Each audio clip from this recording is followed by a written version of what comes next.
दोस्तों, क्या आप जानते हैं हमारी कंट्री में कितने तरह के लॉज़ हैं और इनका क्लासिफ़िकेशन किस तरह से किया गया है? इस वीडियो में हम यही सब डिस्कस करने वाले हैं, तो वीडियो को एंड तक देखें, चैनल को सब्सक्राइब करें और वीडियो को लाइक और शेयर ज़रूर करें। Hey everyone, welcome to my channel legal logics. I hope you are doing well. दोस्तों, लॉज़ को कई तरीके से क्लासिफ़ाइड किया जा सकता है, जैसे कि public law and private law. Second one is criminal law and civil law. Third one is substantive law and procedural law, and the last one is municipal law and international law. तो देखिए, जब हम laws के बारे में बात करते हैं तो सबसे पहले हमें अंडरस्टैंड करना चाहिए कि लॉ है क्या आखिर। लॉ जो है वो इस सेट ऑफ रूल्स हैं जो रेगुलेट करता है relation between the states and the relation between the state and it's citizens.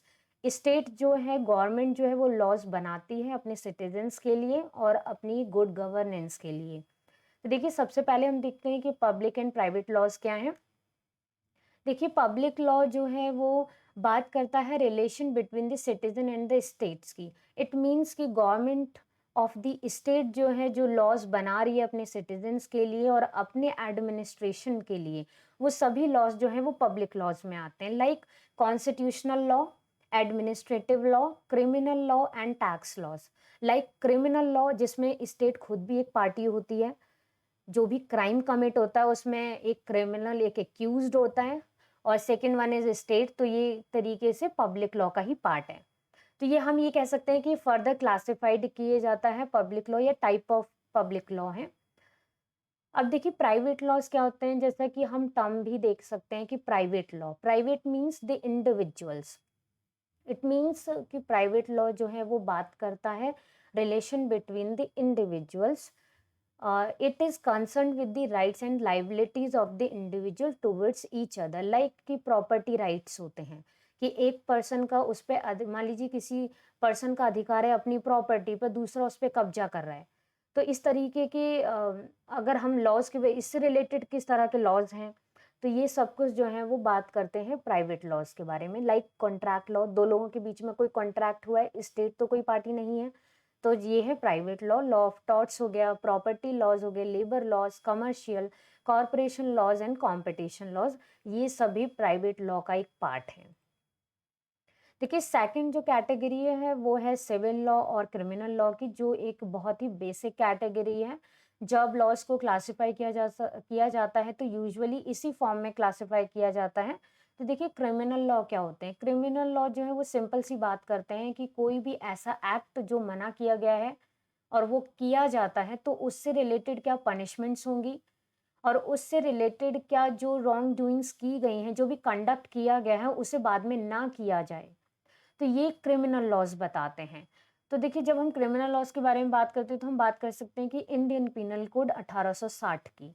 Indian penal code जो है वो एक प्राइमरी कोड है। इसके अंदर हर तरीके के ऑफेंसेस बताए गए हैं कि कौन सा एक्ट जो है वो ऑफेंस कॉन्स्टिट्यूट करता है और उसकी क्या पनिशमेंट होती है।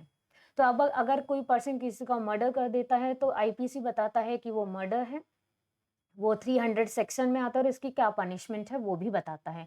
तो क्रिमिनल प्रोसीजर कोड, ये भी एक तरीके का क्रिमिनल लॉ है जो प्रोसीजर बताता है कि इन जो जितनी भी आईपीसी में क्राइम्स दिए गए हैं, अगर कोई पर्सन इन्हें कमिट करता है तो उसका प्रोसीजर, उसका ट्रायल किस तरीके से चलेगा और उसे किस तरीके से पनिशमेंट दी जाएगी। एविडेंस लॉ भी एक क्रिमिनल लॉ का ही पार्ट है। अब देखिए, सेकंड वन आता है कि हमारा सिविल लॉज क्या होते हैं। तो देखिए, सिविल लॉज जो है वो बात करते हैं प्राइवेट राइट और ड्यूटीज की, विच अराइज बिटवीन द इंडिविजुअल्स, है ना। कि प्राइवेट राइट क्या है, कि एक इंडिविजुअल पर्सन का प्राइवेट राइट क्या है और उसकी क्या ड्यूटीज हैं। जैसे कि क्रिमिनल लॉज में हमेशा पनिशमेंट्स दी जाती हैं, वैसे ही सिविल लॉज में कभी पनिशमेंट्स नहीं दी जाती, इसमें पेनल्टीज दी जाती हैं। और जो भी गलत काम किया गया है उसे ठीक किया जाता है, ताकि जिस पर्सन के अगेंस्ट वो गलत काम किया गया है उस पर्सन को उस चीज की रेमेडी मिल सके और उसे राहत मिल सके। सीपीसी जो है, कोड ऑफ सिविल प्रोसीजर जो है, वो इन सभी लॉज का प्रोसीजर बताता है कि इनका ट्रायल कैसे चलेगा। अगर हम टाइप की बात करते हैं कि सिविल लॉज कितने टाइप के होते हैं, तो देखिए ये कुछ एग्जांपल्स हैं उसके, कि family law, administrative, contract law, tort law. तो ऐसा हो सकता है, देखिए, कॉन्ट्रैक्ट लॉ जो है वो एक प्राइवेट लॉ भी है और एक तरीके से इसका जो कैटेगराइजेशन है वो सिविल लॉ में भी किया गया है। ये सिविल लॉ का पार्ट है, तो ऐसा हो सकता है कोई पर्टिकुलर लॉ जो है वो 2-3 तरह के उसमें कैटेगराइज किया गया हो। तो जैसे कि media law, intellectual property rights, इस तरह के लॉज जो हैं वो हमेशा सिविल लॉ में आते हैं और इसमें सिविल एक्शन ही लिया जाता है ताकि रॉन्ग डूइंग्स को ठीक किया जा सके। देखिए जो थर्ड कैटेगरी है वो है सब्सटेंटिव लॉ और प्रोसीजरल लॉ की। तो देखिए सब्सटेंटिव लॉ में हर तरीके के लॉज आते हैं। हर तरीके के लॉज का मतलब है कि पब्लिक एंड प्राइवेट लॉ भी पार्ट है सब्सटेंटिव लॉ का।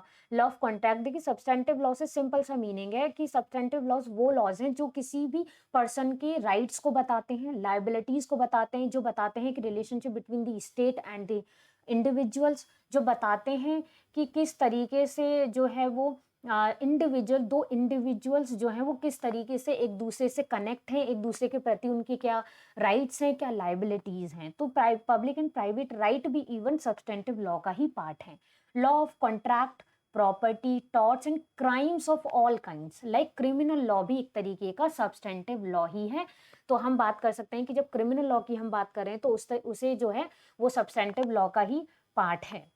अब देखिए हम बात करते हैं प्रोसीजरल लॉ की। तो प्रोसीजरल लॉ से भी देखिए जब हम टर्म पढ़ रहे हैं तो उससे भी हमें समझ आ रहा है कि प्रोसीजरल इट मींस प्रोसीजर।